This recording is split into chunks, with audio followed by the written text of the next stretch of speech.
بسم اللہ الرحمن الرحیم۔ شروع اللہ کا نام لے کر جو بڑا مہربان نہایت رحم والا ہے۔ القارعة ما القارعة وما أدراك ما القارعة۔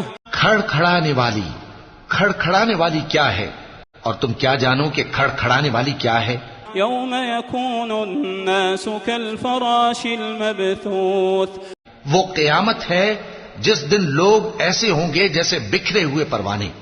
وتكون الجبال كالعهن المنفوش۔ اور پہاڑ ایسے ہو جائیں گے جیسے دھنکی ہوئی رنگ برنگی اون۔ أما من ثقلت موازينه فهو في عيشة راضية۔ اب جس کے اعمال کے وزن بھاری نکلیں گے وہ دل پسند عیش میں ہوگا۔ وأما من خفت موازينه فأمه هاوية۔ اور جس کے وزن ہلکے نکلیں گے اس کا ٹھکانہ ہاویہ ہے۔ وما أدراك ما هي۔ اور تم کیا سمجھے کہ ہاویہ کیا چیز ہے؟ نار حامية۔ وہ دہکتی ہوئی آگ ہے۔